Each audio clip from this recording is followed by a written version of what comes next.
When we think about cybersecurity, our minds usually jump straight to code, complex firewalls, maybe even AI, right? But what if the most powerful asset in our digital defense isn't a machine at all? Today, we're going to dive into a huge shift happening in cybersecurity, where the focus is moving away from just the tech and back to the one thing that actually powers it all: people. This quote from ISACA, man, it just nails it. The world of cybersecurity isn't some quick sprint. It's a high-stakes, high-stress endurance sport. You can't just throw a quick fix at it. It's all about persistence, smart planning, and getting ready for the long haul against attackers who, let's be honest, never take a day off. And when we talk about stakes, wow, they couldn't be higher. In 2022 alone, the estimated damage from cyber attacks hit a staggering $6 trillion. This isn't just some tech problem anymore, it's a full-blown global economic crisis. And to make things even worse, we're facing a massive talent shortage. Right now, there's a global gap of 3.4 million experienced cybersecurity professionals. We just don't have enough people on the front lines to fight this battle. So yeah, it's pretty clear that technology by itself just isn't going to cut it. So all of this brings us to a really crucial turning point. You've got these super sophisticated threats on one side and a serious lack of people on the other. That means we need a totally new strategy. It's time to shift our focus from just the machines to the brilliant minds that run them. And this chart just says it all, doesn't it? We're moving away from a reactive game of just waiting for an alert to pop up. Instead, we're going on the offense, proactively hunting for threats. We're swapping out these super complex tech stacks for simpler systems that are powered by human intuition. But the most important part?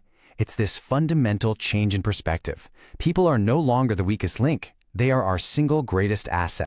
And look, it's not just a nice idea. The industry reports are all pointing to this. ISACA found that the biggest skills gap in cybersecurity right now, it isn't technical, it's a lack of soft skills. Things like communication, critical thinking, leadership. The message here is crystal clear. We need to build better teams, not just better tools. So how do we actually do that? Well, it all starts with building resilient teams. And this isn't just about finding the right people. It's about creating an environment where they can really thrive and, stick around for the long haul. At the heart of this new hiring philosophy is this idea of emotional intelligence, or EQ. So what is it? It's basically the ability to understand and manage emotions, in yourself and in others. It's about empathy, how you handle stress, and whether you're a good listener.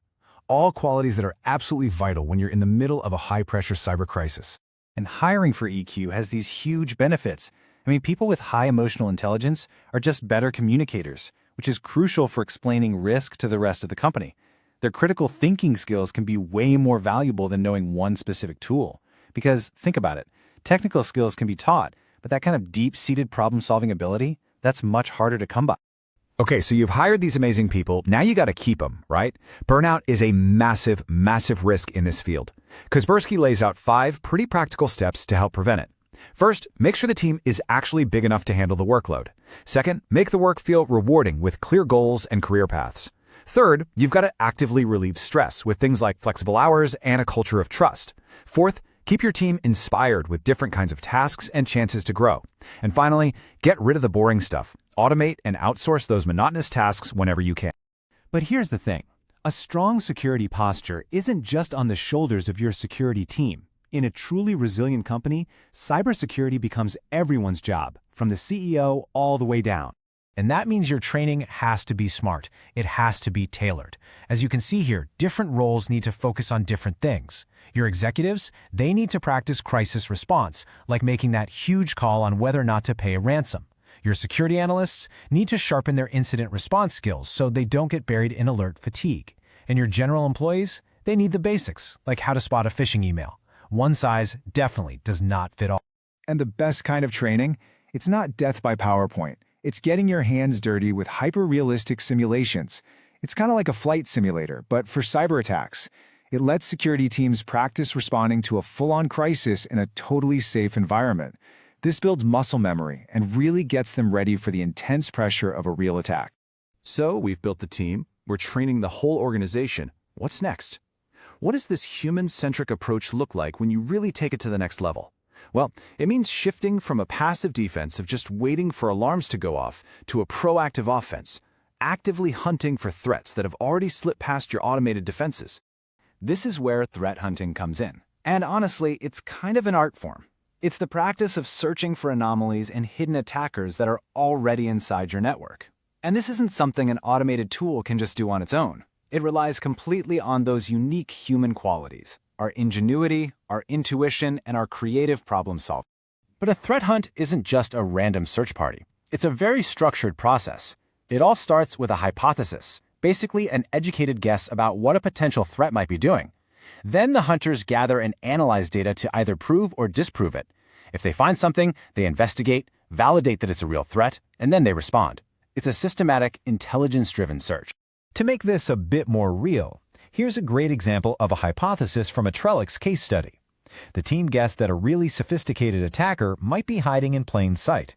How?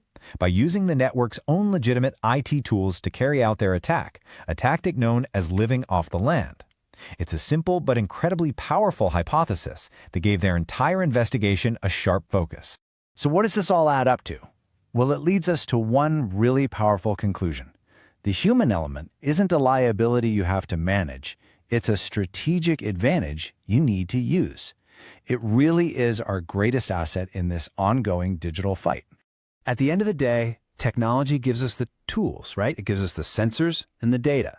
But it's those uniquely human qualities, our creativity, our empathy for our coworkers, our intuition, and our ability to think critically under pressure, that's the stuff that transforms a simple reactive defense into a truly resilient and proactive security strategy.